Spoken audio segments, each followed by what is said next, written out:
어느새 계절의 여왕이라는 5월로 접어들었습니다.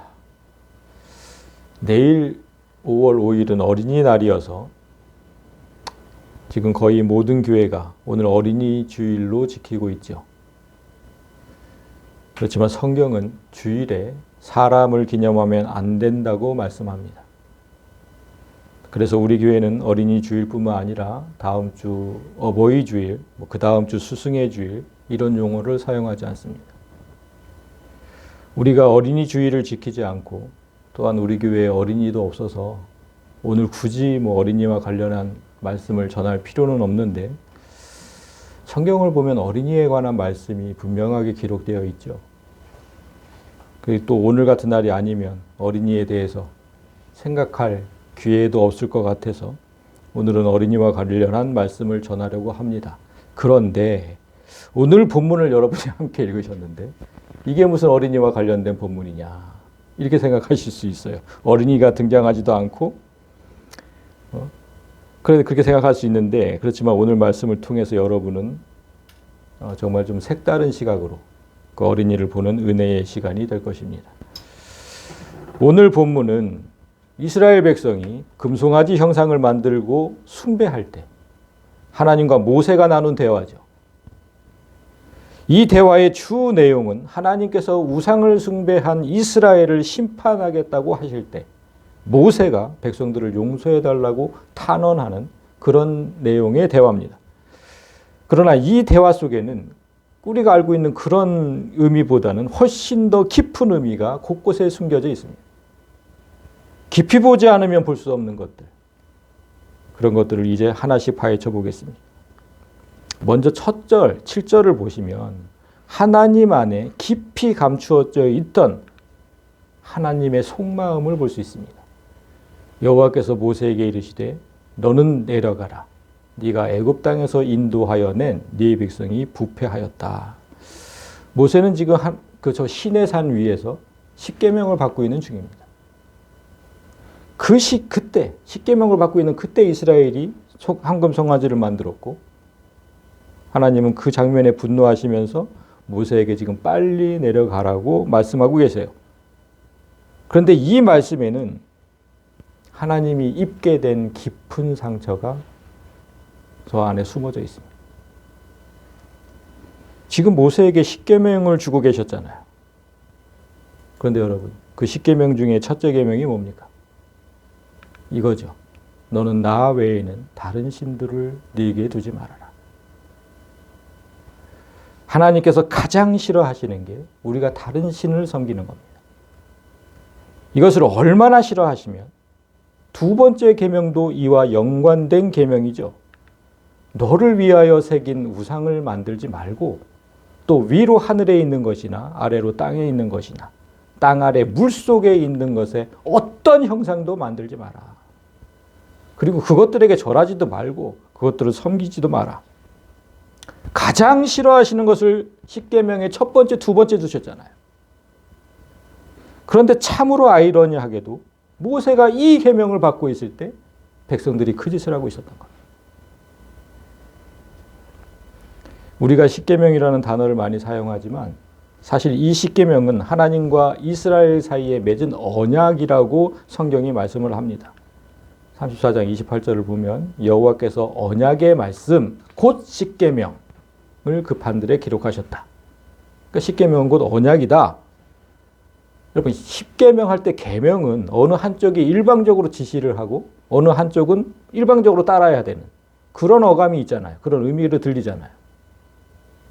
그렇지만 언약은 일방적인 게 아니죠.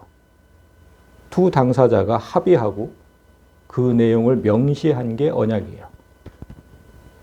하나님은 택하신 백성에게 가나안 땅을 주겠다 이렇게 약속을 하셨고 그 대가로 백성들이 지켜야 하는 내용을 적은 게 십계명이에요. 나는 약속한 땅을 줄 테니까 너희는 내가 제시한 10가지 사항을 지켜라. 이게 십계명이에요. 모세는 이스라엘의 대표로서 하나님과 지금 이 언약을 맺고 있었는데 속된 말로 계약서 잉크도 마르기 전에 이스라엘 백성들이 첫 번째, 두 번째 조항부터 어긴 겁니다. 오늘 본문 이유를 보면 그래서 산에서 내려온 모세가 금송아지를 섬기는 백성을 보고는 하나님께서 만드신 그 십계명 계약서를 깨트리는 장면이 나와요. 19절에 모세가 그 송아지와 춤추는 것들을 보고 크게 노하여 손에서 그 판들을 산 아래로 던져 깨트려 버렸다. 모세가 깨트린 두 개의 판은 하나님이 직접 만드신 것이고 직접 글을 쓰셨다고 성경이 증언하고 있어요. 그런데 모세가 그 판들을 그냥 던져버려서 깨트려 버렸어요. 그래서 오늘날 이 사람들이 이 장면을 보고 저 모세의 혈기가 하나님 앞에서 큰 죄를 지었다. 이렇게 평가를 해요. 그런데 여러분, 그거 잘못된 평가입니다. 모세는 두 개의 판이 이젠 아무데도 쓸모없는 그런 판이 되어서 깬 겁니다. 한쪽에서 계약을 어긴 계약서. 그게 무슨 의미가 있습니까? 더는 효력이 없어요. 폐기되는 게 마땅하죠. 딱 보니까 계약서가 효력이 없었게 돼서 그게 깨버린 거야. 너무 성질이 나니까. 송아지 앞에서 절하는 백성들의 모습이 얼마나 한심하고 또 분노하게 만들었겠습니까? 결정적으로 모세의 분노가 치밀어 오른 이유는 이 첫 절, 오늘 본문 첫 절 이것 때문인데요. 잘 보세요. 이스라엘을 애굽 땅에서 인도해 낸 건 지금 네가 애굽 땅에서 인도하여 낸 네 백성이라고 하나님이 지금 표현을 하시잖아요. 이스라엘을 애굽 땅에서 인도해 낸 게 모세입니까? 하나님이세요. 그런데 지금 하나님이 이렇게 말씀하신 거예요. 네가 애굽 땅에서 인도하여 낸 네 백성이다. 이 말씀을 들은 모세가 얼마나 하나님 앞에 민망했겠습니까? 하나님께서 저에게 지안교회 성도들은 네가 구원한 네 백성이다. 이렇게 말씀하셨다면 제가 하나님 앞에서 얼굴이나 들겠어요? 어떻게 얼굴을 듭니까? 그 민망한 말씀을 듣고. 하나님께서 모세에게 이렇게 말씀하신 이유는 이스라엘 백성이 금송아지를 만들기 전에 그렇게 말을 했기 때문이에요. 1절을 지금 오늘 본문에 있는 1절을 보세요. 백성이 모세가 산에서 내려옴이 더딤을 보고 모여서 백성이 아론에게 이르러 말하되 일어나라 우리를 위하여 우리를 인도할 신을 만들라. 이 모세 곧 우리를 애굽 땅에서 인도하여 낸 사람은 어찌 되었는지 알지 못하겠다. 올라갔더니 안 내려온다. 자기들을 애굽에서 구원한 게 모세라고 분명히 말을 하고 있잖아요. 하나님은 모세에게 십계명을 주실 때 뭐라고 말씀하셨는지 아세요? 이렇게 말씀하셨어요. 나는 너를 애굽 땅 종되었던 집에서 인도하여 낸 네 하나님 여호와다. 모세뿐만 아니죠. 이스라엘 전체를 구원하셨다고 말씀하세요. 나는 여호와다. 내가 애굽 사람의 무거운 짐 밑에서 너희를 빼내며 너희를 내 백성으로 삼고 나는 너희의 하나님이 되리니 나는 애굽에서 너희를 빼낸 너희의 하나님 여호와인 줄 너희가 알아야 한다. 애굽에서 빼낸 건 나다. 내가 너희를 구원하였으니까 너희는 당연히 내 백성이고 나는 너희 하나님이다. 그걸 꼭 알아야 한다고 이렇게 강조를 하시잖아요. 그걸 꼭 알아야 된다. 그런데 지금 모세에게 이스라엘은 네가 구원한 네 백성이다. 이렇게 말씀하실 때 하나님께서 얼마나 마음이 상하셨는지를 보여야 돼요. 마음이 상하신 거죠. 하나님은 우리가 한 말을 이런 말들 우리를 뭐 애굽 땅에서 인도해낸 사람 모세 이런 말들 하나도 놓치지 않고 다 기억하세요. 이스라엘 백성이 또 뭐라고 했습니까? 모세는 죽었는지 살았는지 모르겠으니까 우리를 위해서 우리를 인도할 신을 만들려고 했잖아요. 하나님은 그 말도 잊지 않고 그대로 지적하세요. 그 8절이에요. 오늘 본문 8절. 그들이 내가 그들에게 명령한 길을 속히 떠나서 자기를 위하여 송아지를 부어 만들고 그것을 예배하며 그것에 제물을 드리며 말하기를 이스라엘아 이는 너희를 애굽 땅에서 인도하여 낸 너희 신이라 말하였다. 토시 하나도 안 틀리고 그대로 반복하면서 지적하고 계시잖아요. 여기서 지금 우리를 위해서 우리를 인도할 신을 만들려고 백성들이 얘기했는데 자기들을 위해서 애굽 땅에서 인도해낸 너희 신이다 그렇게 말을 했다. 그대로 지적하셨어요. 그러니까 여러분, 하나님은 어디에든 계시다는 거예요. 어디에든. 산 위에서 지금 모세와 대면하고 계시잖아요. 저 시내산. 거기서 모세와 대면하고 계셨는데 산 밑에 이스라엘 백성들이 했던 말들을 그대로 듣고 그대로 지금 지적하고 계시잖아요. 따라서 어디서든 함부로 말을 하면 안 돼요. 하나님 안 계시는 곳이 없으니까. 나중에 다 책망과 심판으로 돌아오거든요.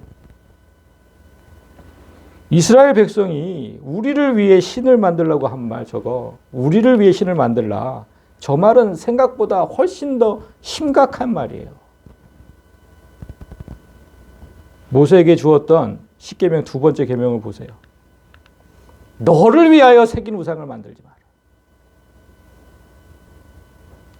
정말 놀랍게도 이 말씀을 모세에게 주실 때 백성들이 이 말씀에 정면으로 대적하는 말을 하고 있었던 거예요. 여기서 무엇을 깨달아야 됩니까? 아니, 하나님이 지금 저우에게서 말씀하시는 걸 백성들이 들어요? 못 듣고 있잖아요. 그런데도 지금 정면으로 대적하는 말을 하고 있잖아요. 우리 입에서 나오는 악한 말은 하나님을 대적하는 사탄에게서 나온다는 걸 깨달아야 돼요. 여러분, 예수님께서 수제자였던 베드로에게 하신 말씀이 있어요. 이와 관련해서. 누가복음 22장 32절을 보면 시몬아 시몬아 보라 사탄이 너희를 밀가부로 뜻하려고 요구하였다. 사탄은 예수 안에 있는 성도는 가질 수 없어요. 소유할 수 없어요. 그런데 자꾸만 우리를 원한대요. 뭐 하려고? 밀가부로 뜻하려고. 갖고 놀려고. 소유할 수는 없으니까 갖고 놀려고. 우리가 거기 자꾸 당하는 거거든. 그때 예수님이 사탄에게 뭐라고 하셨을까요? 사탄아 물러가라. 이렇게 하셨을까요? 그렇게 하지 않으셨어요. 다음 절을 보아요. 내가 너를 위하여 네 믿음이 떨어지지 않기를 기도하였나니 너는 돌이킨 후에 네 형제를 굳게 하라. 예수님은 사탄을 물리쳐 주신 게 아니라 우리 믿음이 떨어지지 않도록 기도를 하시겠대. 네 믿음으로 스스로 물리치고 이겨내라는 겁니다. 그렇게 악에서 돌이킨 후에는 다른 사람을 도와줘라. 똑같이 그 사람을 위해서 기도해주고. 여러분, 이스라엘 백성이 지금 금송아지를 왜 만들었습니까? 우리를 위하여. 우리를 위하여 만들었어요. 그런데 예수님은 항상 아까 뭐라 그랬어요? 너를 위하여. 이것이 예수와 사탄의 극명하게 다른 점이에요. 한 사람이 예수의 영으로 살고 있는지 사탄의 영으로 살고 있는지 그거 어떻게 알아요? 그가 자신만을 위해서 사는지 아니면 다른 사람을 위해서 사는지 그거 하나만 보면 알아요. 오직 나를 위해서 신을 만드는 것. 성경은 그걸 우상이라고 말해요. 우상의 정의는 바로 저거예요. 나를 위해서 신을 만드는 것. 이스라엘이 금송아지 형상을 만든 건 오늘 말고 한 번 더 있었죠.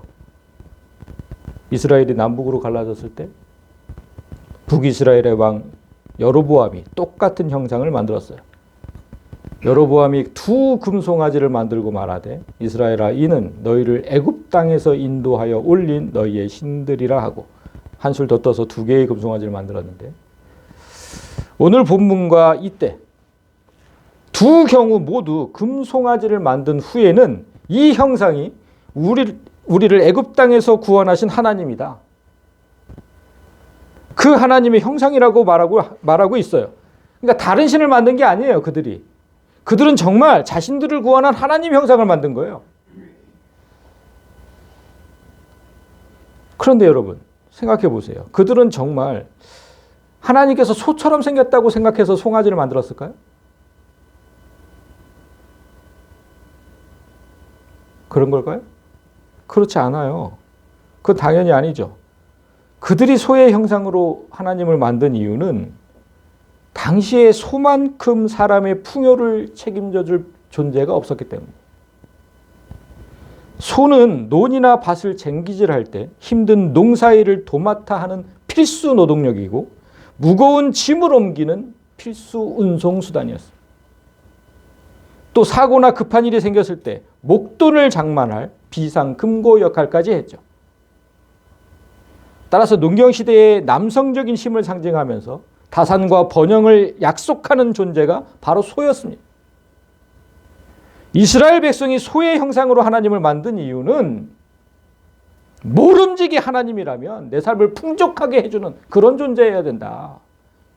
이 의지가 강하게 반영된 겁니다. 하나님이라면 내가 잘 살게 해줘야지. 그 의지가 반영돼서 소를 만든 거예요. 하나님을 내가 바라는 그런 하나님으로 만들고 내가 통제할 수 있는 존재로 만드는 게 우상을 만드는 목적입니다. 그래서 하나님이 다음 절에서 이렇게 말씀하신 거예요. 여호와께서 또 모세에게 이르시되 내가 이 백성을 보니 목이 뻣뻣한 백성이다.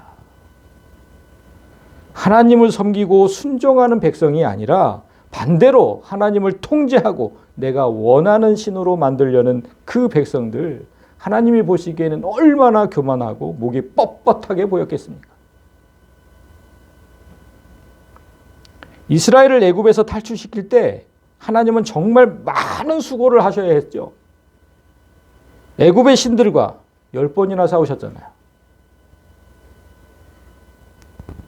그리고 불기둥과 구름기둥을 만들어서 밤낮으로 그들을 보호하셨어요.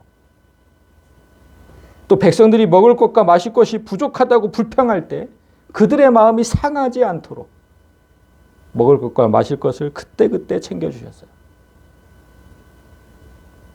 오직 그들을 위해서 갖가지 수고를 아끼지 않으셨는데 그 은혜를 고스란히 누린 이스라엘이 이제 자기들이 원하는 신을 따로 만들었어요. 여러분이 하나님이라면 어떻게 하겠습니까? 나 말고 다른 신을 만들었는데 어떻게 하시겠어요? 하나님은 이렇게 결단하셨어요. 그런즉 내가 하는 대로 두라. 내가 그들에게 진노하여 그들을 진멸하고 너를 큰 나라가 되게 하리라. 하나님을 버리고 자기들이 원하는 신을 만든 백성을 진멸하겠다고 하십니다. 이제 하나님과 이스라엘 사이에 언약이 깨져버렸잖아요. 이스라엘이 깨버렸잖아요, 그거를. 그러니까 더는 그들을 하나님의 백성이라고 할 수가 없어요. 우리는 언약 백성이거든요. 언약을 깨면 그 백성이 아닌 거예요. 그래서 하나님께서 그들을 버리신다고 해도 누구도 원망할 수가 없어요. 자기들이 원한 거니까. 여러분, 이스라엘은 누구의 자손? 야곱의 자손이죠. 근데 지금 하나님께서 뭐라 그러십니까? 이제 야곱의 자손을 진멸하시고 모세의 자손으로 큰 나라가 되게 하시겠대. 그러면서 하나님은 너는 어떤 말도 하지 말고 내가 그냥 하는 대로 그냥 놔둬? 이렇게 말씀하셨잖아요. 내가 하는 대로 그냥 둬. 하나님이 이렇게까지 강하게 나오시면 모세는 할 말이 없어야 돼요. 뭐 할 말이 없죠. 이스라엘이 자초한 일이니까. 그리고 자기 자손으로 다시 큰 나라를 만들겠다고 하시는데 무슨 말을 하겠습니까? 그냥 가만히 있으면 되지. 내 후손이 하나님 나라가 되면 정말 그것만큼 큰 영광이 어디 있습니까? 그런데 모세는 자기를 위해 사는 사람이 아니었어요. 자기 영광만을 위해 사는 사람이 아니었어요. 남을 위해 사는 사람이었어요. 출애굽 사역은 그런 마음이 없으면 할 수 없는 일입니다. 한 사람을 전도해서 이 교회 안에 안착시키는 일, 그게 바로 출애굽 사역이거든요. 그건 정말 남을 위하는 마음이 없으면 할 수 없는 일이에요. 여기 한 사람을 데려다 놓으려고 그렇게 노력하는 거, 그거 남을 위해서 하는 거예요. 그 사람 구원, 천국 보내려고. 그 마음으로 모세가 지금 하나님께 이제 탄원하기 시작합니다. 모세가 그의 하나님 여호와께 구하여 이르되 여호와여 어찌하여 그 큰 권능과 강한 손으로 애굽 땅에서 인도하여 내신 주의 백성에게 진노하시나이까. 성경은 여기서 먼저 모세가 그의 하나님 여호와께 구하였다고 말합니다. 백성들이 다른 하나님을 원하고 세울 때 모세는 오직 그의 하나님 여호와께 구하였다는 겁니다. 모세가 하나님의 상한 마음을 얼마나 잘 헤아리고 그 속상한 마음을 다독여 드리는지 이제 잘 보십시오. 그 큰 권능과 강한 손으로 애굽 땅에서 인도하여 내신 주의 백성이라고 지금 말하고 있잖아요. 그러니까 내가 아니라 하나님께서 구원하신 백성들 아닙니까? 하나님의 크신 권능과 강한 손이 아니었다면 애굽의 신들 손에서 어떻게 백성들을 구원했겠습니까? 그건 오직 하나님이시기에 가능했던 일입니다. 여러분, 지금 모세가 하나님 기분을 풀어주려고 노력하는 모습을 잘 보셔야 돼요. 하나님은 우리와 똑같은 성정을 갖고 계세요. 우리를 하나님 형상으로 만들었다고 이제 성경이 얘기를 하잖아요. 우리는 하나님 형상이다. 그게 무슨 뜻이냐면 하나님이 가지신 생각과 감정을 우리도 똑같이 공유하도록 만드셨다는 거죠. 그러니까 우리가 느끼는 기쁨, 슬픔, 분노, 질투, 부끄러운 감정까지 우리가 느끼는 감정은 모두 하나님에게도 있어요. 십계명 중에 우상을 섬기지 말라고 하실 때도 나는 질투하는 하나님이라고 분명히 말씀하셨어요. 우상에게 절하지 말며 그것들을 섬기지 마라. 네 하나님 여호와는 질투하는 하나님이다. 네가 다른 신을 섬기면 나 질투한다 진짜. 질투, 여러분, 질투는 언제 합니까? 내가 사랑하는 사람이 다른 사람을 바라볼 때 그때 질투 감정이 느끼잖아요. 하나님께서 이스라엘을 사랑하시지 않았다면 질투의 감정은 일어나지 않아요. 모세는 이런 하나님을 너무나 잘 알고 있어요. 그래서 이렇게 말한 거예요. 어째서 그렇게 사랑하시는 백성에게 진노하십니까? 사랑하시잖아요, 백성들을. 왜 진노하십니까? 그들에게 사랑하는 백성을 진멸하겠다는 말씀을 어떻게 하실 수 있습니까? 사랑하시면서 왜 그러세요? 이렇게 말한 거예요. 그리고 어찌하여 애굽 사람들이 이르기를 여호와가 자기 백성을 산에서 죽이고 지면에서 진멸하려는 악한 의도로 인도해 내었다고 말하게 하시려 하나이까? 모세의 이 말은 진심으로 하나님을 위하는 정말 충정으로 드린 말입니다. 이게 무슨 뜻인지. 이스라엘이 하나님의 백성이라면 저기 애굽 사람들은 사탄의 백성을 상징하거든요. 사탄은 죄의 아비죠. 죄는 사탄에게서부터 나온 겁니다. 따라서 우리가 죄를 지을 때마다 사탄이 뭐라고 하겠습니까? 하나님의 백성이 하나님께 속한 것보다는 나한테 속한 걸 더 좋아해. 그러면서 하나님을 조롱하는 거예요.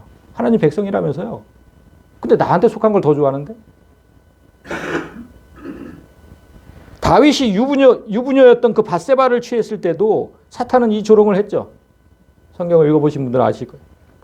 그리고 오늘 본문의 이스라엘이 우상을 숭배했을 때도 사탄은 이 조롱을 똑같이 퍼부었어요. 25절. 모세가 본즉 백성이 방자하니 이는 아론이 그들을 방자하게 하여 원수에게 조롱거리가 되게 했다. 우리가 죄를 지을 때마다 사탄은 하나님을 조롱한다니까요. 우리를 조롱하는 게 아니라. 그런데 하나님께서 이스라엘을 진멸하시면 모세가 말한 대로 사탄은 너무나 큰 조롱거리를 얻게 돼요. 여호와가 자기 백성을 산에서 죽이고 지면에서 진멸하려는 악한 의도로 인도해 내었구나. 아니, 내가 안 보내려고 얼마나 애를 썼는데 그 백성을. 사탄이 이렇게 얘기하는 거죠. 근데 10번이나 나랑 싸우고 있어. 그 큰 힘으로 나를 누르고 데려가더니 결국 죽이네. 결국 죽여. 아니 도대체 여호와라는 신은 무슨 신이냐. 조롱하지 않겠습니까? 하나님 스스로 조롱거리가 되는 그 일만은 절대로 안 된다고 모세가 지금 진심으로 탄원하고 있는 거예요. 이건 하나님을 진정으로 위하는 마음인 동시에 백성을 구하는 일이기도 하잖아요. 그잖아요. 그게 백성을 구하는 일이 유일한 방법이에요. 그런데 여러분, 이게 바로 예수 그리스도의 마음이라는 거예요. 예수님은 아버지 하나님께서 자기 백성을 얼마나 사랑하시는지 아셔요. 그리고 그들을 구원하기를 얼마나 원하시는지도 잘 알았어요. 그래서 이 땅에 오셨고 십자가를 지셨죠. 그 아버지 마음을 너무나 잘 알아서. 그런데 그 아버지를 위하는 그 마음은 결국 사람을 위하는 일이기도 하잖아요. 응? 우리를 구하는 건 일이니까. 이렇게 여러분 하나님을 위하고 사람을 위하는 것, 그게 십계명의 정신이에요. 반은 하나님을 위하고 반은 사람을 위하는 거잖아요. 그게 십계명의 정신이고 예수 그리스도의 마음이고. 모세는 이제 제일 하고 싶은 말을 꺼내게 됩니다. 주의 맹렬한 노를 그치시고 뜻을 돌이키사 주의 백성에게 이 화를 내리지 마옵소서. 여러분, 하나님은 한 번 말씀하신 걸 돌이키는 일이 거의 없어요.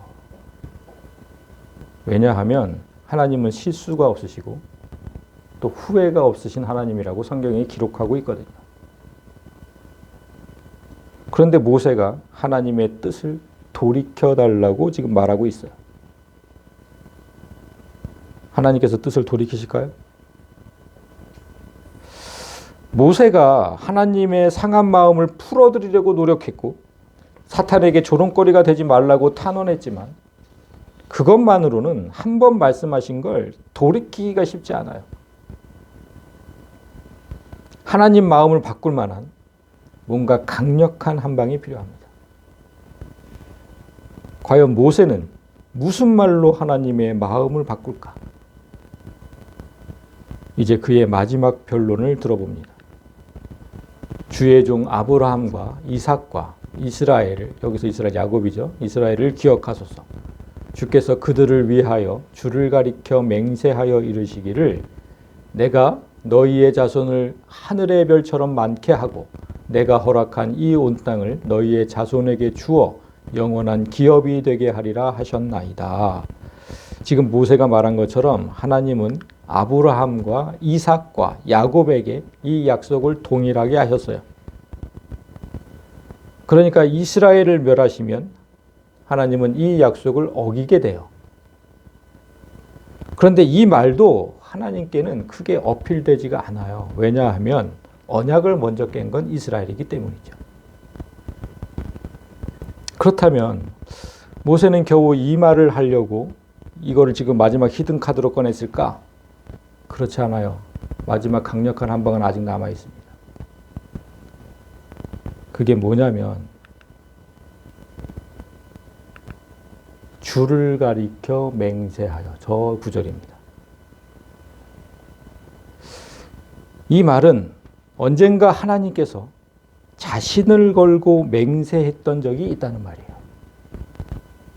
하나님께서 하나님 자신 걸고 맹세한 적이 있으시잖아요. 이 말이거든요. 하나님과 아브라함이 언약을 맺을 때 그때 그런 일이 있었어요.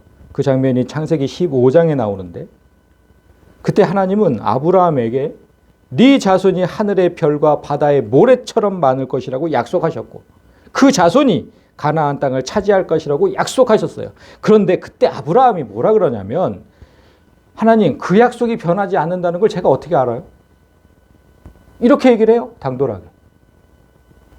그러니까 하나님이 이렇게 말씀하셨어요. 여호와께서 아브라함에게 이르시되 나를 위하여 3년 된 암소와 3년 된 암염소와 3년 된 순양과 3비둘기와 집비둘기 새끼를 가져올지라. 아브라함이 그 모든 것을 가져다가 그 중간을 쪼개고 그 쪼갠 것을 마주대하여 놓았다. 이게 무슨 의미인지 제가 설명한 적이 있었죠. 고대 시대 그 언약의 두 당사자는 짐승을 반으로 쫙 갈라요. 그리고 양쪽에 놔요. 반으로 쫙 가른 다음에 양쪽에 놔. 그리고 그 중간으로 걸어갑니다. 이 행위를 왜 하냐? 누구든 한쪽이 약속을 어기는 자는 이 짐승처럼 반으로 갈라져도 감수하겠다는 뜻이에요. 정말 무서운 약속이죠, 이건. 무서운 약속. 그래서 하나님은 지금 나를 위하여 이 행사를 준비하라고 하십니다. 그러니까 이 언약을 반드시 지키겠다는 의미로 사람들이 하는 이 퍼포먼스를 나도 하겠다는 겁니다. 그래야 네가 믿는다면 그럼 나도 하겠다 이거를. 그리고 그 짐승 사이를 걸어가셨어요. 해가 져서 어두울 때 연기 나는 화로가 보이며 타는 횃불이 쪼갠 고기 사이로 지나더라. 모세는 지금 이때 하나님께서 하신 일을 기억해달라고 탄원하는 거예요. 하나님께서 할 말이 있을까? 여기에서. 하나님 자신을 걸고 약속한 거잖아요. 주를 가리켜 맹세한 거, 나를 가리켜 맹세한 거. 그걸 기억해달라는데 무슨 할 말이 있어? 나를 반으로 쪼개겠다고 했는데. 하나님은 모세의 이 말에 마침내 그 뜻을 거두십니다. 여호와께서 뜻을 돌이키사 말씀하신 화를 그 백성에게 내리지 아니하셨다. 여러분, 오늘 우리는 하나님께서 한번 정하신 뜻을 바꾸시는 모습을 본 거예요.